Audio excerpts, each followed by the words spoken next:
Dagsa pa rin ang mga bumibisita sa puntod ni Pope Francis matapos siyang mailibing nitong weekend.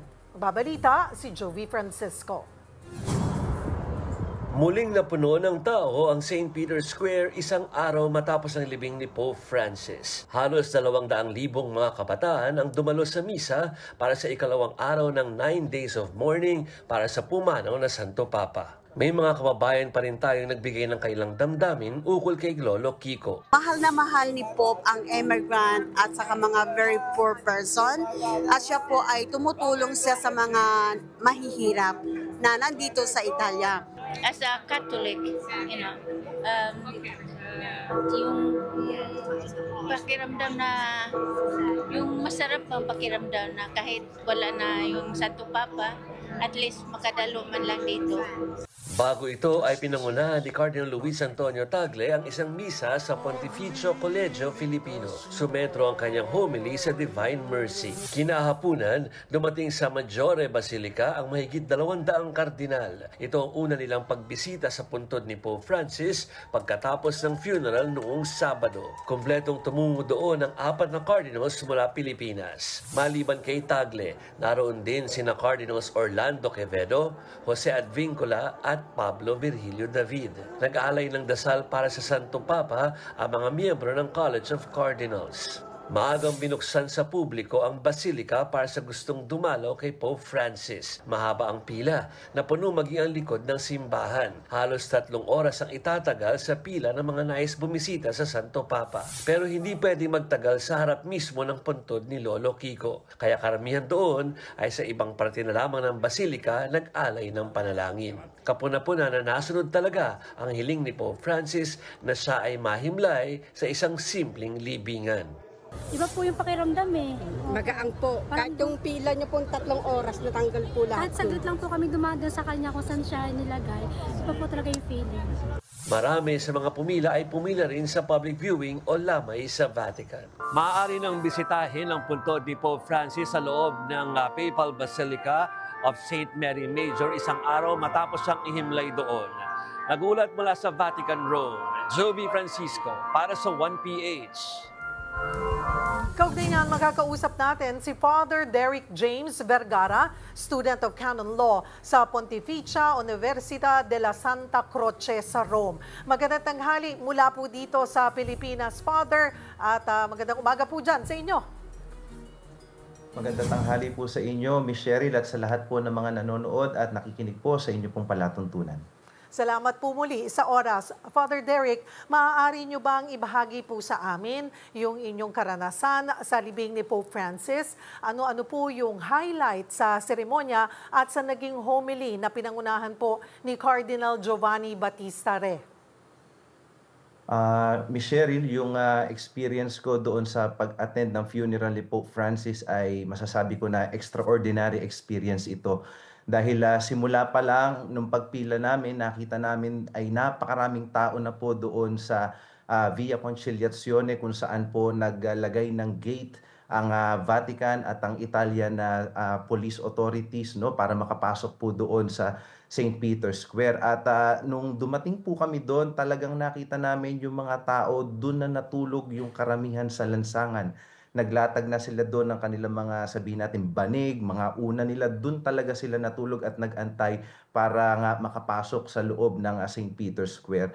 At talagang ako masasabi ko, yung dami ng tao na yon na nagtiis pumila, na nagtiis ng matinding init ng araw habang ginagawa yung funeral ni Pope Francis, lahat ng tao na yon ay nagawang magtiis at magtiyaga dahil mahal talaga nila, mahal talaga namin si Pope Francis. And personally, to be present and to concelebrate as a priest doon sa funeral mass ni Pope Francis, bilang pare, yun yung pinakamahalagang experience para sa akin.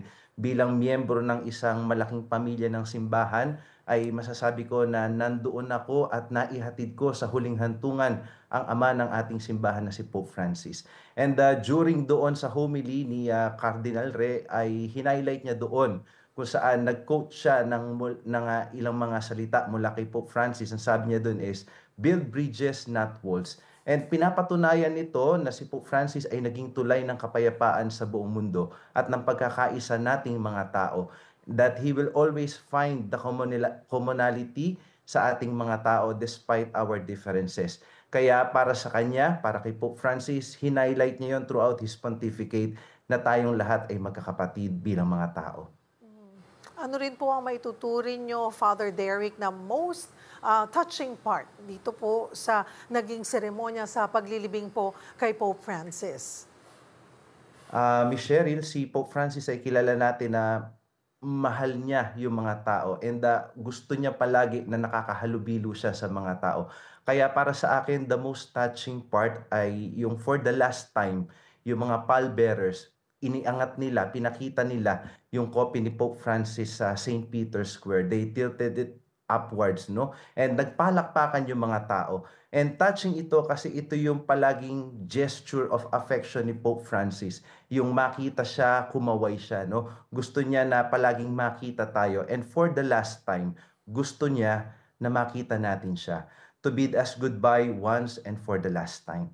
And makikita natin po doon na lahat ng tao na minahal niya at nagmamahal sa kanya, yung mga church and world leaders hanggang sa ordinaryong tao, Katoliko, Orthodox, Muslim, Hudyo, nandoon. Sabi ko nga po ay isa sa reflection ko during that time ay when and where in this world mangyayari yung ganitong large gathering, no? Sama-sama sa isang open space. And yet peaceful and prayerful ang naging ambience. It must have been a miracle na possible talaga ang human fraternity na sinasabi ni Pope Francis. Father Derek, ngayon pong nailibing na si Pope Francis, ongoing na rin ang tinatawag na Novem Diales o yung 9 days of mourning. Pakidetali nga po sa amin kung ano po yung mga ginagawa sa mga araw po na ito.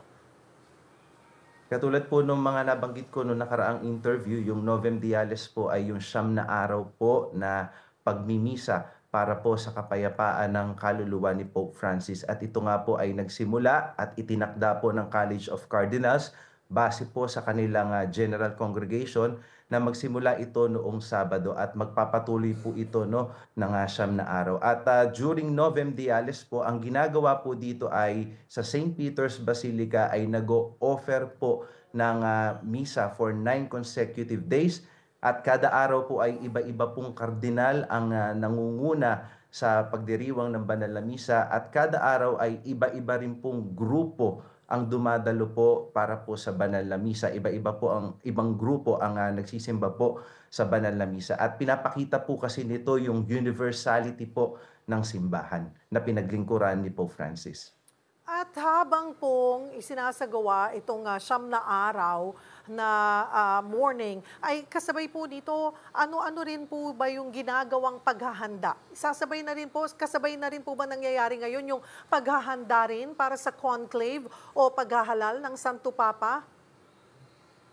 Yes, Miss Cheryl, kasabay na rin itong Novem Diales ay yung paghahanda para sa conclave na inaasahan natin na sa darating na mga araw ay ia-anunsyo na rin po nila yung eksaktong araw at petsa po kung kailan sisimulan ang conclave. At katulad po ng nabanggit ko noong nakaraan ay minimum 15 days po ang itinakda po ng Apostolic Constitution para po magsimula po ito pong conclave. And definitely, bagamat wala pa po silang ibinibigay na mga detalye para po sa darating na conclave, inaasahan po natin na mamaya magre-resume ang kanilang General Congregation o yung General Meeting ng mga Cardinals at pag-uusapan na po doon ang mga proseso po na dapat paghandaan po sa conclave, lalo na at nailibing na po si Pope Francis. So doon po sa nakalipas na mga general congregations, napag-usapan na po yung issues o yung mga gustong